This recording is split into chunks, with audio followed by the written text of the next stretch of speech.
Graças a Deus, meus amados, uma boa noite, que vocês tenham um bom culto, que você possa adorar ao Senhor junto conosco nessa noite, amém? Pedir para a Thalita para fazendo uma oração. Graça e paz, amém? Que você seja edificado por essas canções, que possa ter o toque do Senhor nesse momento de adoração. Senhor, nós queremos te agradecer, Pai. Queremos te louvar, Senhor, por todos os teus benefícios, pela tua misericórdia, pelo teu cuidado e pelo teu perdão, Senhor. Usa essas canções, Deus, para nos transformar, nos edificar e nos tocar. Em nome de Jesus, Pai. Quebranta o nosso coração para o louvor da tua glória, Senhor. Entregamos a ti tudo, Senhor. Toma o teu lugar, Espírito Santo. Reina sobre nós. Em nome de Jesus. Amém. Jesus, eu só tenho a ti esperança para mim. Se estou triste, minha fé está em ti. Tua mão sustenta o céu e sustenta o meu viver. Teu amor me guiará até o fim. O que tenho a não ser tanto amor e teu olhar. Esse mundo vai passar, mas tua verdade Ela ficará. Jesus, eu só tenho a ti esperança para mim. Se estou triste, minha fé está em ti. Tua mão sustenta o céu e sustenta o meu viver. Teu amor me guiará até o fim. O teu amor me guiará. O teu amor me guiará. O teu amor me guiará até o fim. Até o fim. Aleluia, nós só temos a ti, Senhor, Louvado seja única fonte. E é por isso que no Salmo 27:5 diz que no dia da adversidade Ele nos esconderá, Ele nos acolherá no seu pavilhão e nos elevar-se-á sobre uma rocha, a rocha mais alta que nós. Nesse local de esconderijo, onde Ele nos protege, também é um lugar de adoração.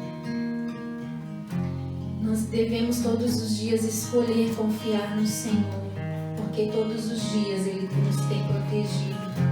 Quando você é escondido, você também pode adorá-lo. Amém?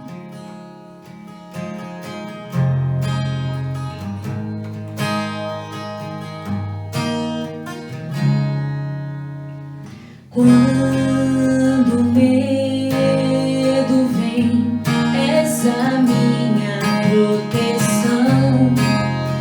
teu amor me cerca o coração. Posso me esconder sob tuas asas, onde a ansiedade encontra paz, pois sei, os teus olhos veem minhas lágrimas, e na noite escura perto estás. Sem medo então vou escolher confiar em ti e nas promessas tão reais, e me alegrar em te louvar. És pra nós a fonte de esperança quando as mentiras vão tentar nos enganar.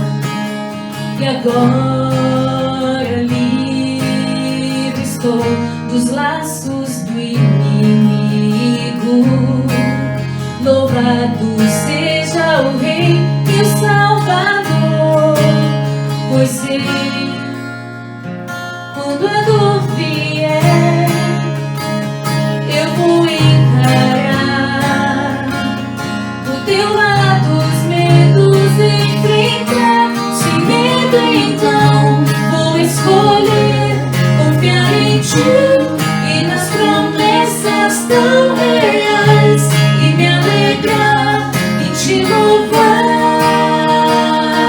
Sem medo então vou escolher confiar em ti e nas promessas tão reais, e me alegrar em te louvar.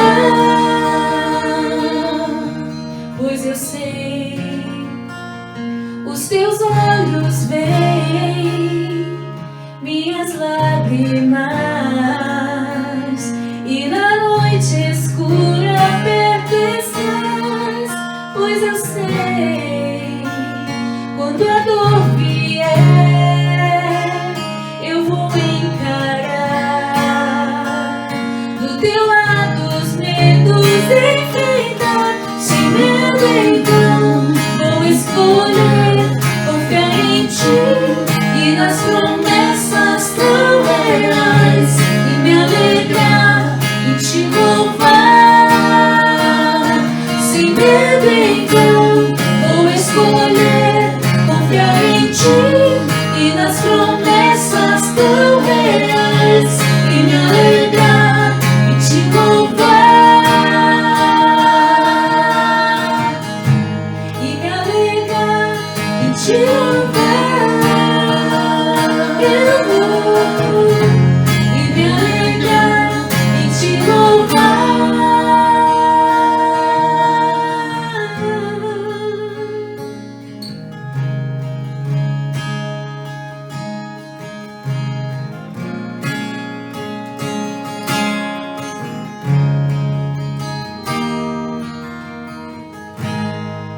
Aleluia.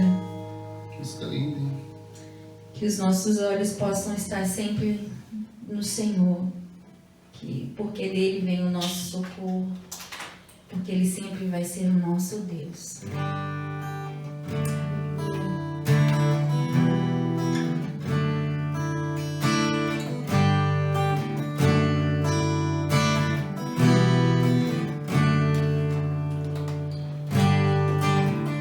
Quando brilha o sol ou se a chuva vem, quando estou mal ou então se tudo está bem, quando dizes sim,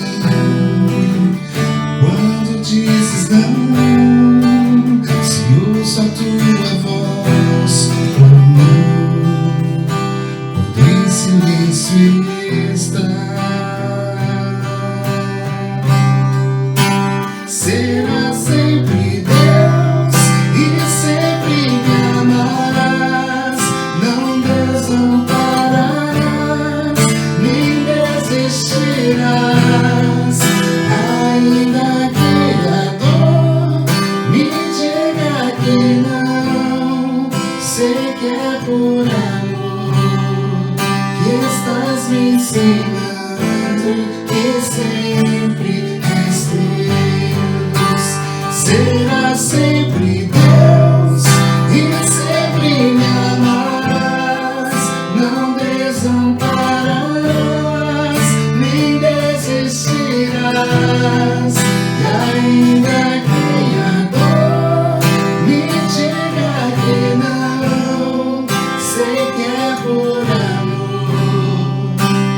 estás me ensinando que sempre és Deus, serás sempre Deus, sempre me amará, não desamparará.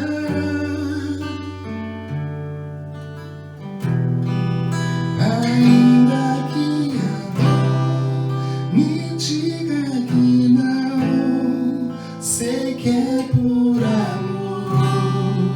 que estás me ensinando que sempre és Deus. Aleluia. Sempre e sempre será.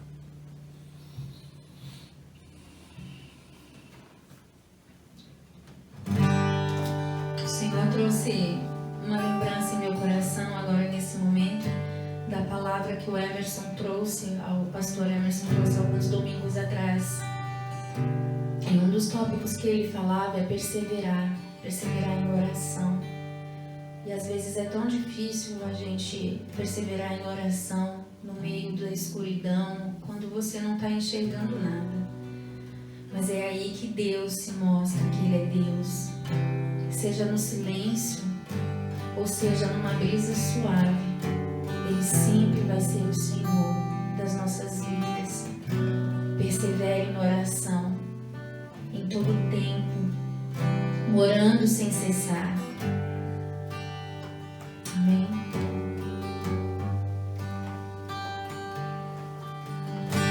Um plano pra salvar, um pacto pra selar, silêncio no céu, resgate, salvação, encheu seu coração e ele nem hesitou.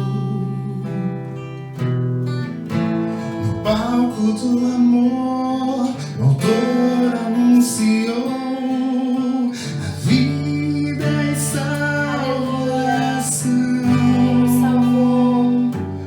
Tudo que ele fez foi obedecer o plano que Deus escreveu.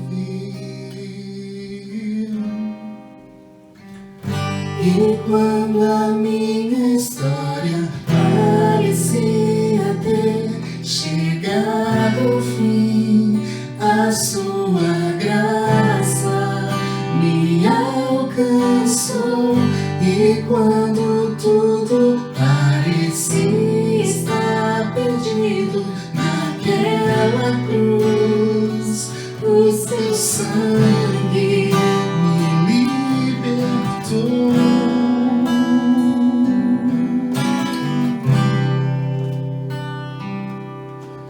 Jesus, o plano perfeito, mistério da graça que me transformou. O seu nome é Jesus, nome sobre todos, veio pra salvar, ele me salvou.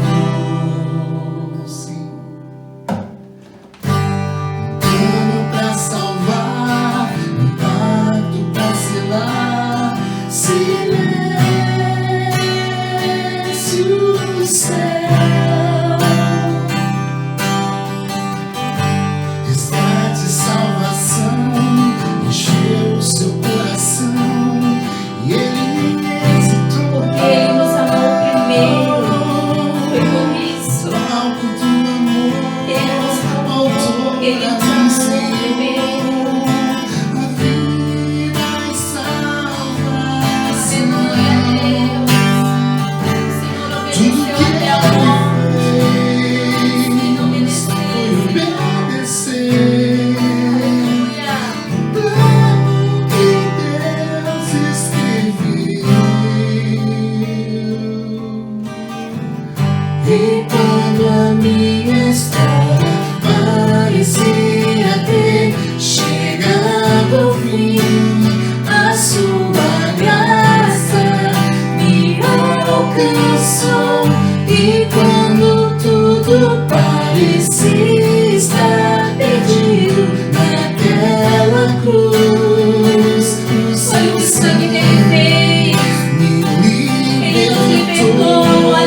o plano perfeito, mistério da graça que me transformou.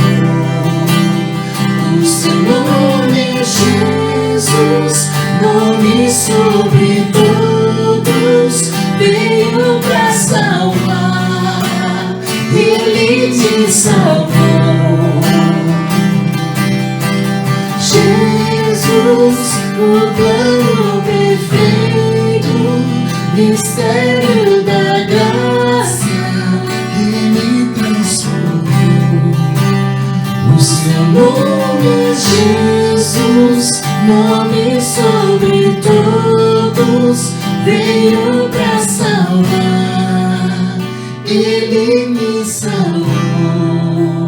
Te adoramos, Senhor, obrigada. te adoramos. Você pode agradecer ao Senhor por tamanha salvação. Ele me salvou, Ele te salvou. Hoje podemos adorá-lo, hoje podemos celebrar o seu nome.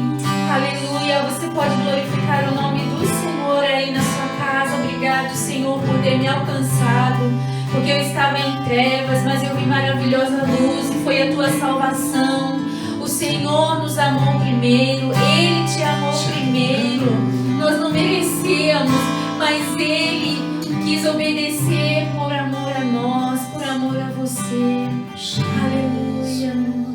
O plano perfeito, mistério da graça que me transformou. O seu nome é Jesus, O nome dele é Jesus. nome sobre todos, Nome poderoso. veio pra salvar. Nome poderoso, Ele é o nosso Rei. Ele nos salvou. Aleluia. Aleluia. Aleluia. Você pode agradecer o Senhor por isso. Você pode agradecer ao Senhor por isso.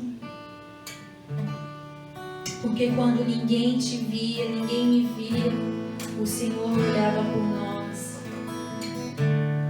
Você pode agradecer ao Senhor por isso.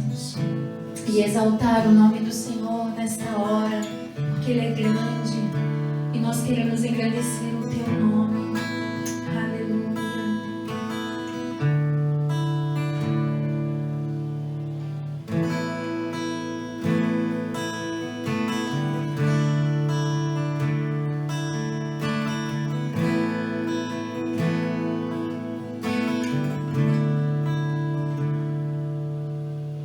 Grande é o Senhor e muito digno de louvor. Na cidade do nosso Deus, seu santo monte, alegria de toda a terra.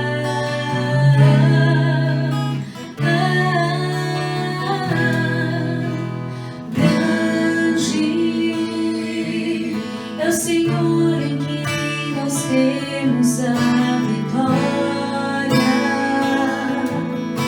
que nos ajuda contra o inimigo. Por isso diante dele nos prostramos.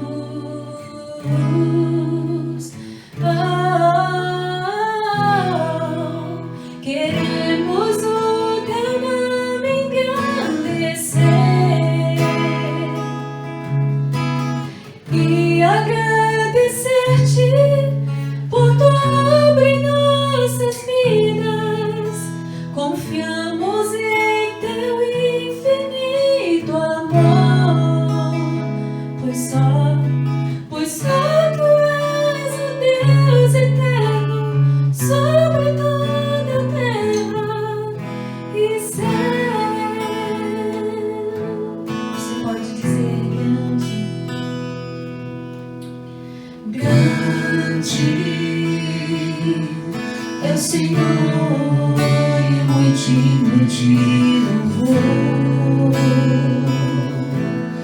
na cidade do nosso Deus, seu santo monte. Alegria de toda a terra,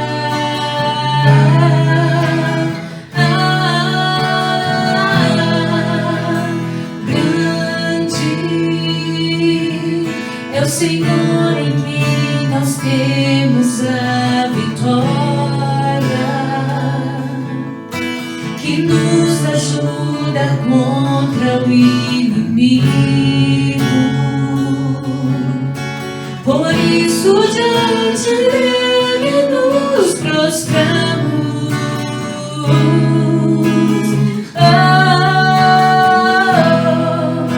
Queremos o teu nome engrandecer e agradecer-te por tua obra em nossas vidas. Confiamos em teu infinito amor, pois só tu és o Deus eterno sobre toda a terra e céu.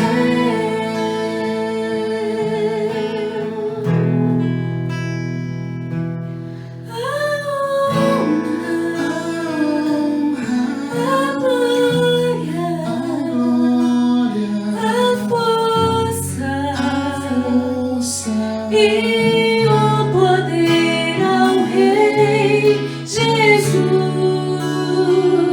e o louvor ao Rei Jesus, a glória, a força e o poder ao Rei Jesus, e o louvor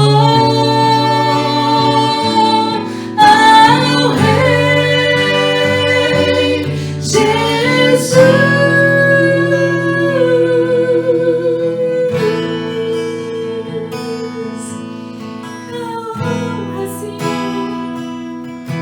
E a glória, Senhor, a ti. Te bendizemos, Senhor, pelo teu poder. Tu és o Rei dos Reis, Senhor dos Senhores. Nós te exaltamos, Senhor. Engrandecido seja, exaltado seja. Você pode exaltar o nome do Senhor. Você pode engrandecer o nome do Senhor. Aleluia. Louvado seja o teu nome, Senhor. Ah, Senhor, o Senhor é dono de todas as coisas. O Senhor é o dono das nossas vidas. Entregamos o nosso viver a ti, Senhor. Reina sobre nós nesta noite. Reina sobre o nosso coração, sobre a nossa casa. Ah, Senhor, porque tudo é teu, Senhor. Tu és o Rei dos Reis, o Senhor dos Senhores. Nos ensina a ser como tu, Senhor. Nos ensina a andar em teus caminhos, fazendo a tua vontade, celebrando e exaltando o teu nome. Que venha alegria sobre o nosso coração nesse momento, porque a alegria do Senhor é a nossa força, é a tua força, meu irmão. Exalte o nome do Senhor nesta hora, porque para Ele são todas as coisas. Ai, a ti, Senhor, Rei dos Reis, Senhor dos Senhores, exaltamos o teu nome, celebramos o teu nome, Senhor, celebramos o nome do Rei dos Reis, Jesus, Jesus. Ah, te damos glória nesse momento, oh Pai. Aleluia, Deus. Exaltado seja o teu nome entre as nações, entre todos os povos,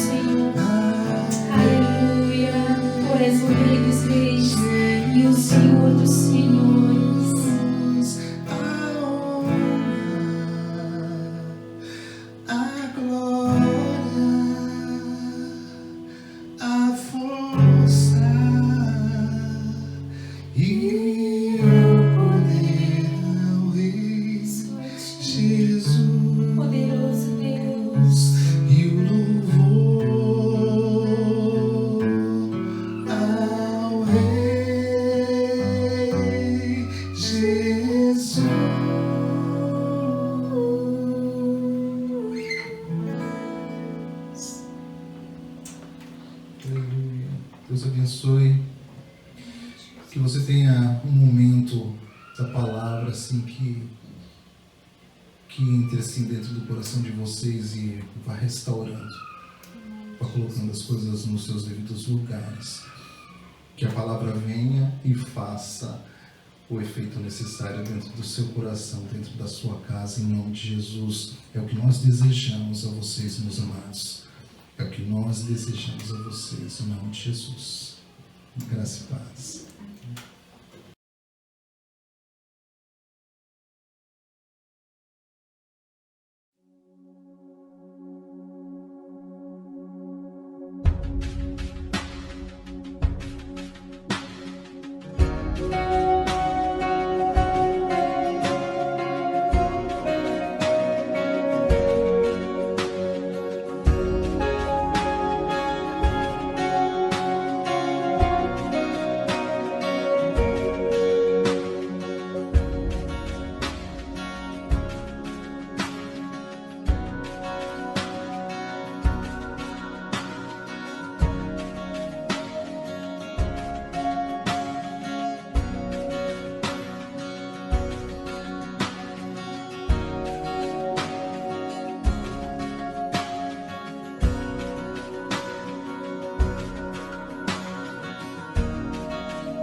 Olá, queridos, graça e paz em nome do Senhor Jesus.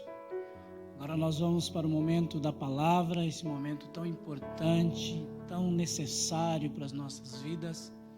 É o momento em que, por meio do Espírito Santo, Deus ele fala conosco através das Escrituras, na meditação da palavra.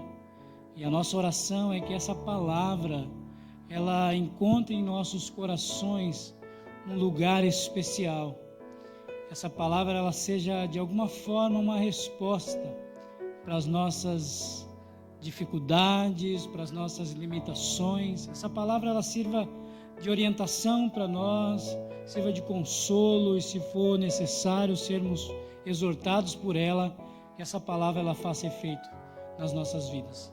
Amém, querido? Eu quero pedir a sua atenção por alguns minutos, para que a gente possa meditar na palavra, para que a gente possa aprender um pouco mais dessa palavra tão maravilhosa, tão poderosa, tão transformadora, que é a palavra de Deus. O texto que eu quero compartilhar com os irmãos nesta noite é o Salmo 42. É um texto bastante edificante e com certeza, de alguma maneira, vai falar aos nossos corações. Gostaria que você pegasse a sua Bíblia, se for o caso, o seu celular ou onde você tem o hábito de ler as Escrituras, e abrisse lá no Salmo 42. O Salmo 42 diz assim: como a corça anseia por correntes de águas, a minha alma anseia por ti, ó Deus. A minha alma tem sede de Deus, do Deus vivo. Quando poderei entrar para apresentar-me a Deus?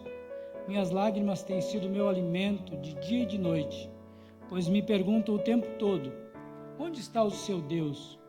Quando me lembro dessas coisas, choro angustiado, pois eu costumava ir com a multidão, conduzindo a procissão à casa de Deus, com cantos de alegria e de ação de graças entre a multidão que festejava. Por que você está assim tão triste, ó minha alma? Por que está assim tão perturbada dentro de mim? Põe a sua esperança em Deus, pois ainda o louvarei.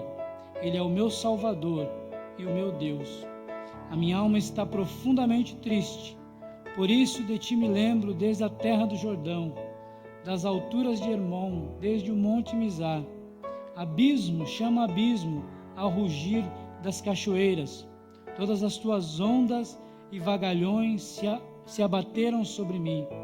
Conceda-me, Senhor, o seu fiel amor de dia, e de noite esteja comigo a sua canção. É a minha oração ao Deus que me dá vida. Direi a Deus, minha rocha: por que te esquecestes de mim?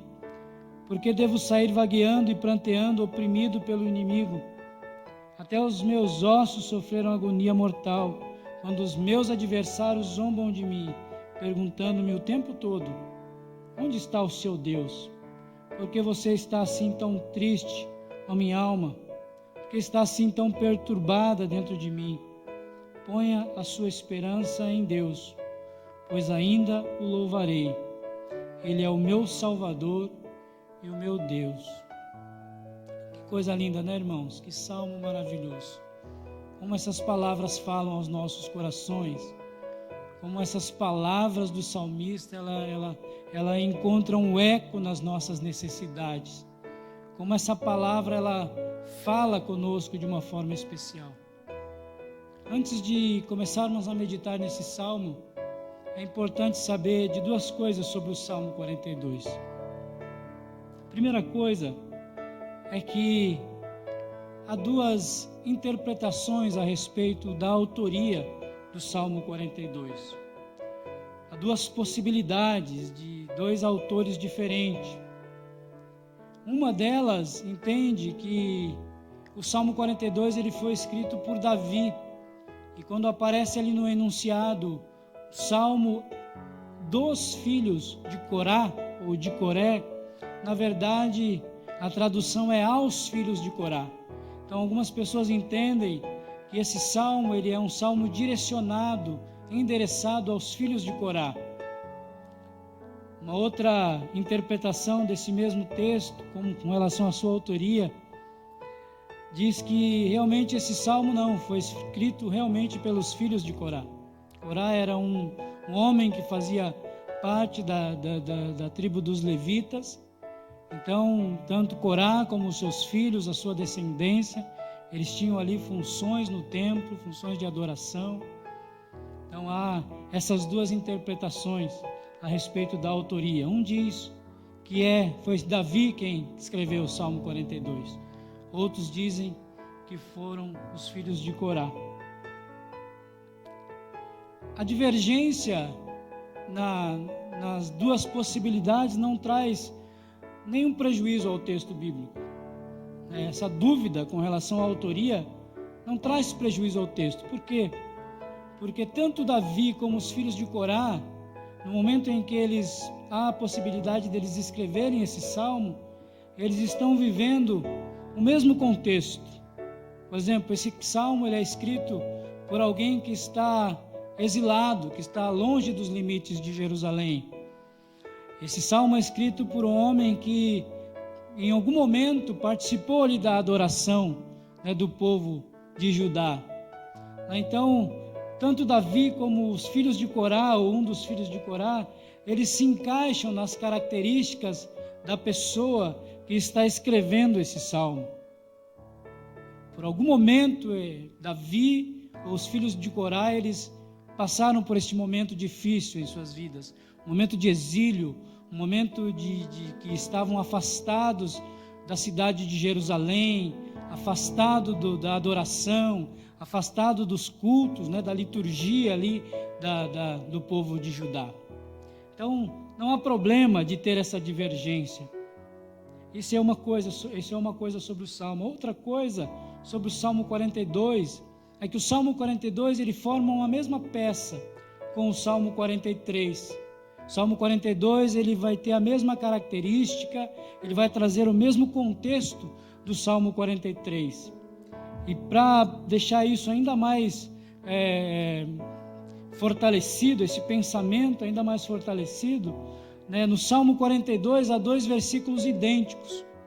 E no Salmo 43 repete esse mesmo versículo, que é o versículo 5 do capítulo 42, o verso 11 do capítulo 42 e o verso 5 do capítulo 43.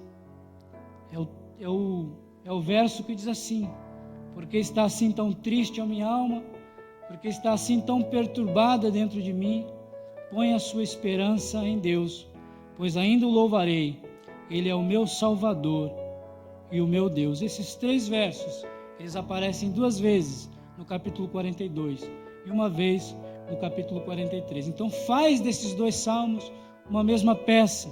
O contexto ali, o que o salmista está falando no 42, ele está repetindo ali em alguns momentos com outras palavras, mas o sentimento ali é o mesmo.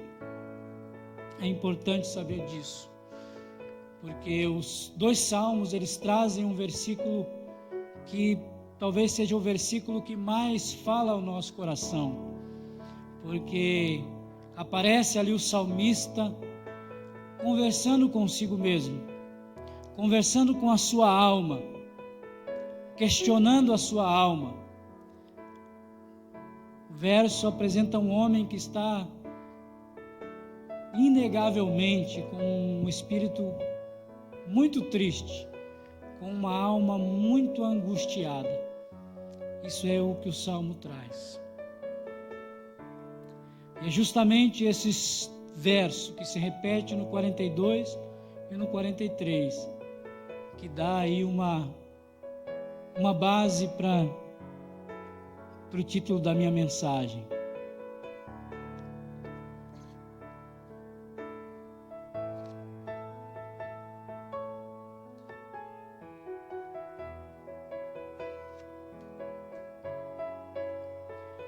Você deve estar se perguntando aí: que sede é essa, Alexandre? Que sede é essa? O que você comeu hoje? Esse é o título da minha mensagem. Afinal, que sede era essa que o salmista está expondo aqui nesse salmo?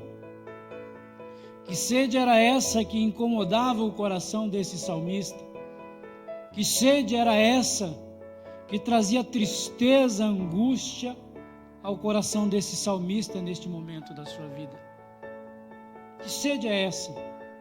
Talvez essas palavras do salmista, elas sejam as palavras que você gostaria de dizer para a sua alma. Eu não sei o que pode levar um homem a conversar com a sua própria alma. Certamente em momentos de tristeza, em momento de profunda angústia, em momento de incerteza, em momento de dor, talvez seja normal olharmos para dentro de nós, conversarmos com o nosso próprio ser. E aí me parece que quando nós fazemos isso, a impressão que eu tenho é que é uma permissão de Deus, uma ação de Deus nos fazendo olhar para dentro de nós mesmos, nos fazendo perceber algumas coisas dentro de nós mesmos. E isso com certeza vem de Deus, porque nós muitas vezes, por mais que nós tenhamos dificuldade, luta e dor, algumas vezes nós não conseguimos perceber qual é a real situação da nossa alma, qual é a necessidade real da nossa alma. Então Deus, por sua graça e misericórdia, nos dá essa capacidade de olharmos para dentro de nós mesmos, não como um olhar humano, como um olhar limitado, mas parece que Deus nos capacita com a sua graça a olharmos para dentro de nós com um olhar celestial, com um olhar do céu, com um olhar divino. E aí, quando nós conseguimos olhar para dentro de nós, capacitados por Deus, nós conseguimos perceber algumas coisas dentro de nós. E aí as mudanças começam a acontecer. Certamente esse salmista, ele está tendo essa capacidade de olhar para dentro de si e conversar com a sua própria alma. Não porque ele tinha uma capacidade especial, mas porque ele estava sendo capacitado por Deus para viver essa experiência. Afinal, que sede é essa que está no coração do salmista? Que sede é essa que ele está experimentando? De onde vem essa sede? Como que eu consigo experimentar essa sede na alma que me leva à presença de Deus com essas palavras? Primeira coisa, sentir sede e ter a capacidade de encontrar água é uma condição, faz parte de uma natureza. O salmista começa o salmo dizendo: como a corça suspira pelas águas, a minha alma tem sede de Deus. O salmista escolhe um animal que vive no deserto, um cervo, e compara a sede que ele está vivendo com a sede da corça. A corça é um animal pequeno que vive no deserto, ou vivia, que tem muita dificuldade de sobreviver sem um constante acesso à água. Há uma necessidade maior na corça de água do que em outros animais. Por que o salmista não compara aqui a sua sede por Deus com a sede de um camelo, por exemplo? Porque um camelo é autossuficiente. Um camelo consegue armazenar água. Um camelo, ele não precisa depender muito de algumas circunstâncias ou situações. Mas a corça não. É um animal pequeno que precisa de água para sobreviver. E o salmista, com muita propriedade, inspirado por Deus, ele compara a sua sede com a sede de uma corça.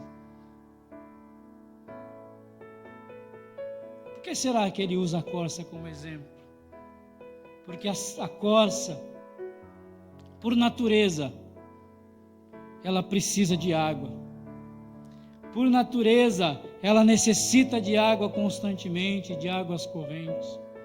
A sede é algo que move a corça, que determina suas prioridades. A corça não pode viver sem água. A corça não pode viver com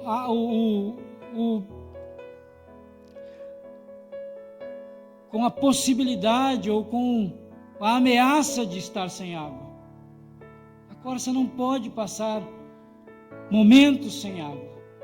Por isso o salmista usa como exemplo a corça. O salmista está querendo dizer que se a natureza da corça pede que ela busque água, que ela encontre água, assim a natureza do servo de Deus, a natureza daqueles que se relacionam com Deus, que conheceram a Deus, que começaram um processo de transformação em suas vidas por meio da graça de Deus. Esse homem, essa mulher, naturalmente tem sede de Deus, porque a sede é algo ligado à natureza da corça. E com relação aos servos de Deus, aos filhos de Deus, a sede é algo relacionado à natureza dos filhos de Deus. Assim como a sede está ligada à corça, naturalmente, a sede de Deus está ligada aos filhos de Deus, naturalmente. A sede no coração do servo de Deus não é algo que pode ser construído, não é algo que pode ser adquirido. A sede na vida do servo de Deus, da serva de Deus, é algo que precisa ser parte da sua natureza. Então, jamais nós teremos sede de Deus se o próprio Deus não tiver plantado essa sede no nosso coração.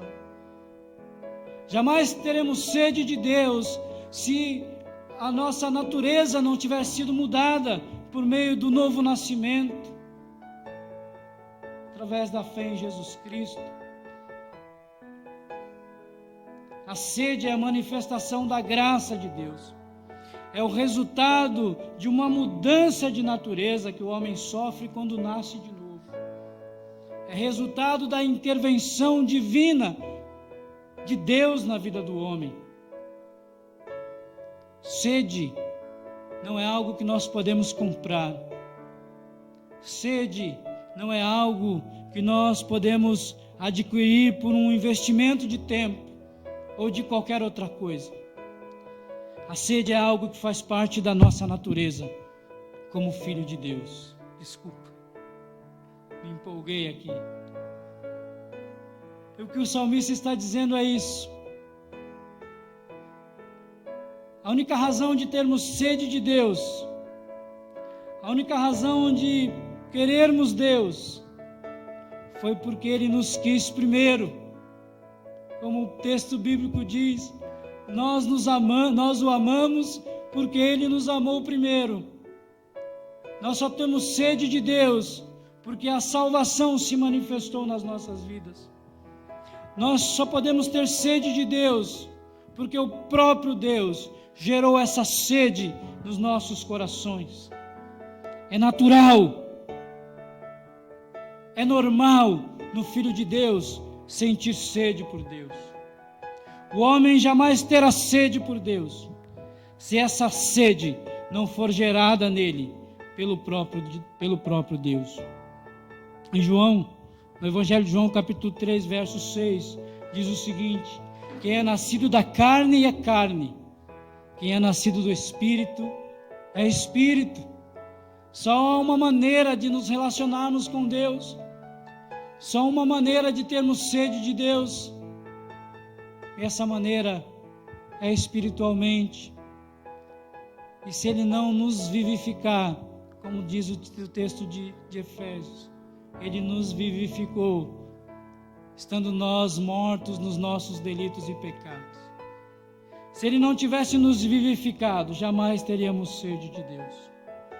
O texto de 1 Coríntios capítulo 2, verso 14 diz o seguinte: ora, o homem natural não aceita as coisas do Espírito de Deus, porque para ele são loucura, e não pode entendê-las, porque elas se discernem espiritualmente. Sede é algo espiritual. Sede é algo que vem do Espírito de Deus, e se nós não estivermos habitados pelo Espírito de Deus, nós jamais teremos sede de Deus. Sede é manifestação da graça. Sede é um favor de Deus na nossa direção. A corça consegue farejar correntes de água a quilômetros de distância. Ela consegue farejar um lençol de água a metros de profundidade. Isso também faz parte da natureza da corça. Olha só, queridos. Se ter sede tem a ver com a nossa natureza, que foi mudada, que foi transformada por meio de um encontro com Jesus Cristo. A capacidade de encontrar água também faz parte da nossa natureza. A capacidade de identificar o lugar das correntes de água também é resultado dessa mudança de natureza em nós. Nós jamais conseguiríamos encontrar Deus, encontrar a fonte de água viva, encontrar as correntes de água viva, se o próprio Deus não tivesse se apresentado para nós e desse para nós ali o caminho. Jamais. Ter sede e ter capacidade de encontrar água viva, faz parte da natureza de Deus, que Ele compartilhou conosco. Ninguém tem por si só a capacidade de encontrar essas águas vivas, que é o Senhor, que é a presença de Deus. Em nossa natureza caída, não havia essa capacidade de encontrar Deus, não há inclinação para Deus. Na natureza caída não há inclinação para Deus. A inclinação para Deus vem porque a nossa natureza foi mudada, a nossa natureza foi transformada. Então você é um privilegiado, meu irmão. Você recebeu algo precioso das mãos de Deus. Você recebeu de Deus sede por Ele. E você recebeu das mãos dEle a capacidade de encontrá-lo. Você é privilegiado, é um privilégio sentir sede. Sentir sede é um privilégio dado por Deus. E se você tem sede no teu coração, ainda que pequena, isso foi gerado por Deus em você. E ao passo que Ele te dá sede, Ele te dá também capacidade de encontrá-lo. Porque sem Ele, nós jamais o encontramos. Essa é que é a verdade. O texto de Romanos capítulo 3, verso 11, diz o seguinte: não há ninguém que busque a Deus, nenhum sequer. Não há ninguém que busque a Deus, nenhum sequer. E se não houvesse naquela corça a capacidade de farejar água, de encontrar água no solo profundo, se não houvesse na sua natureza essa capacidade, ela jamais encontraria. Porque essa capacidade de encontrar a fonte de água viva, ela vem do céu, ela vem do Senhor sobre a sua vida. Você é um privilegiado.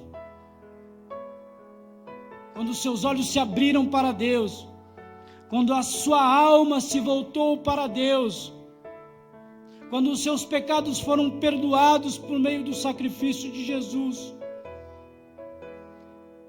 e a paternidade de Deus veio sobre você, e você se tornou um filho de Deus, como diz o Evangelho de João, no capítulo 3, você passou a ter essa capacidade de encontrá-lo. O próprio Pai te deu a capacidade de encontrá-lo todos os dias. Por isso, tanto a sede como a capacidade de encontrar água é uma condição dada por Deus. Ter sede e ter capacidade de encontrar água é um privilégio, é uma condição, só Deus pode fazer isso na vida do homem. Mas morrer ou padecer de sede, aí sim, é uma opção. Se Deus nos deu sede e nos deu capacidade de encontrar água, morrer de sede ou padecer de sede é uma opção nossa. Somos nós que escolhemos se vamos padecer de sede ou não. Deus nos deu capacidade para encontrar água. Uma vez que você tem sede e consegue identificar as correntes de água, padecer de sede é uma opção sua. Aqui nós temos pelo menos duas situações que podem nos levar a padecer de sede.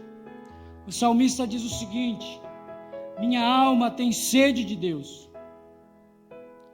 do Deus vivo, o verso 2. Veja que o salmista não está dizendo que a alma dele tem sede e de repente a sua sede pode ser saciada por alguma outra coisa. O salmista ele enfatiza que a alma dele tem sede do Deus vivo. Somente o Deus vivo Somente Deus pode saciar a sede desse homem. Só Ele pode saciar a nossa sede. Por que o salmista ele enfatiza que a sua sede é pelo Deus vivo? Porque nós temos que reconhecer que muitas coisas se apresentam para a gente para saciar a nossa sede. Muitas coisas se apresentam para nós como solução para a nossa sede. Algumas pessoas, elas conseguem ir levando a vida e conduzindo a vida, sendo satisfeita com alguma coisa. Mas o salmista aqui está dizendo que só o Deus vivo pode saciar a sua sede. Ele diz: a minha alma tem sede do Deus vivo, não de qualquer coisa. Veja que a alma dele não tem sede, ele vai falar isso mais para frente, dos momentos que ele tinha liberdade, dos momentos que ele estava na sua terra, não somente isso, mas do próprio Deus. Existem muitas outras coisas que se apresentam para saciar a nossa sede, coisas boas, coisas legítimas, que fazem parte da nossa vida. Por exemplo, uma aquisição de algo de valor. Quem nunca ficou feliz quando adquiriu algo de muito valor, uma casa, um carro? Mas se o seu coração tinha sede de Deus, aquela alegria foi passageira, aquela alegria foi momentânea.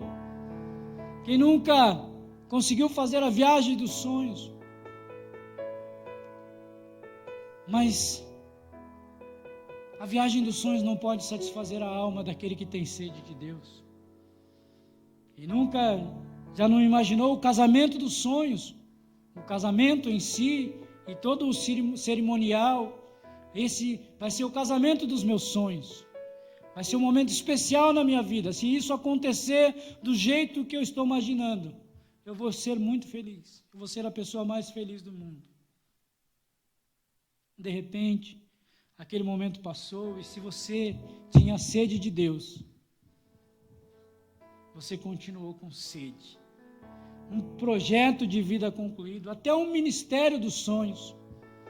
Quantas pessoas não perseguiram um ministério, não perseguiram algo, até no reino de Deus, e brigou por aquilo, e até se feriu e feriu pessoas por aquilo, mas quando estava ali vivendo o momento, percebeu que algo ainda estava faltando, porque nada neste mundo pode saciar a nossa sede por Deus, nada neste mundo pode saciar a nossa sede pela presença de Deus, pela manifestação da presença de Deus. Não existe nada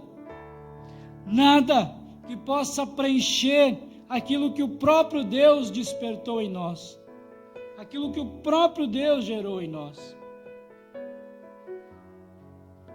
O salmista entende que essa necessidade da alma também está ligada ao cumprimento de sua missão. Ele diz o seguinte, ali nos primeiros versos, e ele repete isso no capítulo 43 e ali no meio do capítulo 42. Quando me lembro dessas coisas, choro angustiado, pois eu costumava ir com a multidão, conduzindo a procissão. Isso está lá. Desculpa, eu vou voltar aqui. No verso 3. Quando eu me lembro dessas coisas, choro angustiado, pois eu costumava ir com a multidão, conduzindo a procissão. Ele está falando aqui de uma missão, ele está falando aqui de algo que ele fazia para Deus, que ele realizava para Deus. Este homem é alguém que participava ali da liturgia do templo, alguém que servia no templo, ele fazia isso com alegria. E agora ele está dizendo que o coração dele está angustiado, porque ele não consegue realizar aquilo que ele foi chamado para fazer. E ele entende que essa necessidade de realizar a obra de Deus, de fazer aquilo que Deus me chamou para fazer, de cumprir a minha missão, de colocar trabalhar com os meus talentos, com os meus dons, de fazer os meus dons funcionarem no reino. O salmista está entendendo que essa dificuldade que ele está tendo de servir a Deus, de servir pessoas, de conduzir pessoas à adoração, é isso que ele está dizendo assim. Quando eu me lembro dessas coisas, eu choro angustiado, pois eu costumava ir com a multidão, conduzindo a procissão. Era um homem que levava pessoas à adoração. E aqui eu queria até trazer aqui algo que é importante a gente saber. O que leva pessoas a adorarem a Deus, senão quando nós nos dispomos diante de Deus para cumprir a vontade de Deus, a missão que Deus nos deu. Ele associa a sua sede à incapacidade de servir no templo. Ele era um dos responsáveis pelo serviço. Então o salmista, a sua alma se saciava em Deus quando ele via se cumprindo em sua vida a vontade de Deus. O apóstolo Paulo, ele vai dizer em 1 Coríntios 9, 16b: ai de mim se não pregar o evangelho. Parece que ele está dizendo: olha, eu não sei o que seria de mim se não cumprisse a vontade de Deus, se não fizesse a vontade de Deus. Paulo, ele tinha essa vontade profunda, tremenda de pregar o evangelho em Roma, e ele chegou até lá, ele cumpriu o propósito de Deus. Por fim, o salmista entende o seguinte: que a realidade da presença e da manifestação da presença de Deus, junto com a realização do plano de Deus em sua vida, além de encher o seu coração, essa realidade, ela exala para fora a obra completa de Deus na vida do seu servo. Porque ele diz o seguinte, ainda nos versículos ali antes do verso 5,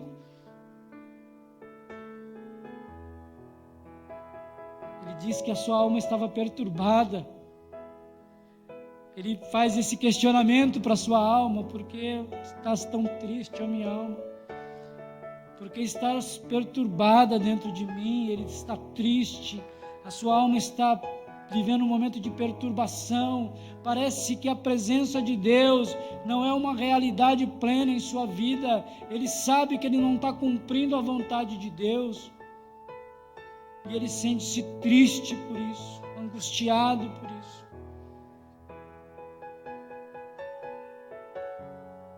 Há questionamento das pessoas ali ao seu redor. Olha só o que diz lá.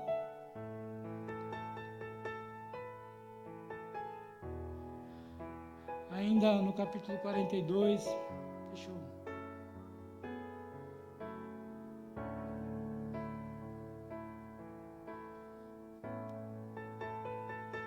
Olha o que diz lá no capítulo 42 ainda.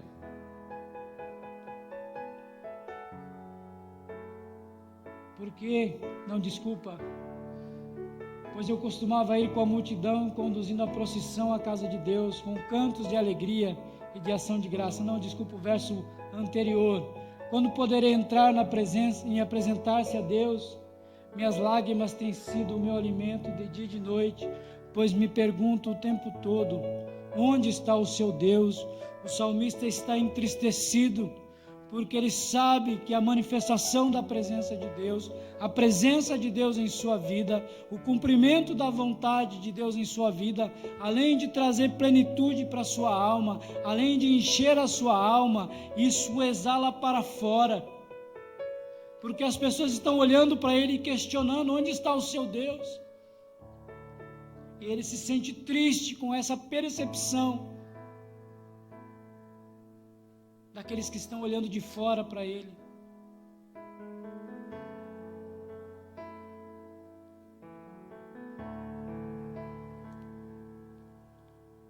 Por que estás tão triste, ó minha alma?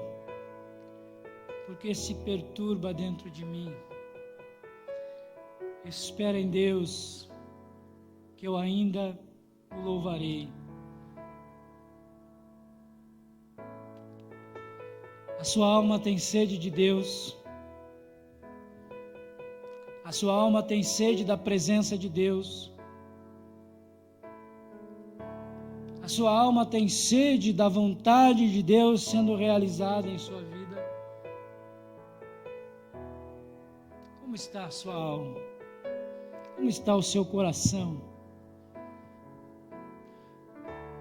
Você já entregou a sua vida ao Senhor Jesus e teve a oportunidade de ter plantado no seu coração um anseio por Deus, pela vontade de Deus, pela presença de Deus? Se você ainda não fez isso, talvez hoje seja o dia de você entregar a sua vida a Jesus Cristo. Se você ainda não teve um encontro genuíno com o Senhor Jesus Cristo, não fez uma entrega real para Ele, saiba que quando você fizer isso, Deus vai pôr no seu coração um desejo por Ele, uma sede por Ele. Você, meu irmão, que por algum motivo está passando por um momento de sede de Deus, saiba que isso é um privilégio. Saiba que foi Deus quem colocou essa sede no seu coração. E se isso está trazendo tristeza para a sua alma, e você se sente de alguma forma afastado de Deus, afastado da vontade de Deus, eu quero convidar a você a orar neste momento e afirmar compromissos com Deus nesta noite. Vamos orar. Pai, nós rogamos ao Senhor, ó Deus, que o Senhor, ó Pai, o Senhor mesmo, por meio da sua graça, do teu poder, ó Pai, da tua misericórdia,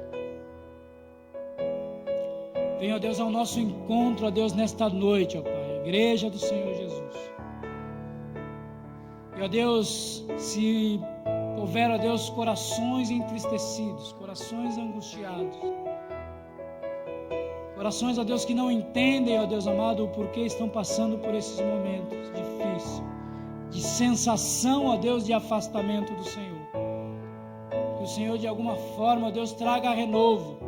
E como o salmista disse, ó Deus, há esperança no Senhor. Espera em Deus. Se a tua alma está abatida, espera em Deus. Confia em Deus. Coloque a sua vida nas mãos daquele que pode mudar completamente a sua vida, que pode te renovar, que pode te fortalecer. Ajuda-nos, ó Deus. Ajuda-nos, ó Deus. Em nome de Jesus. Amém e amém. Tua vida, você tem uma semana cheia da presença de Deus. Amém?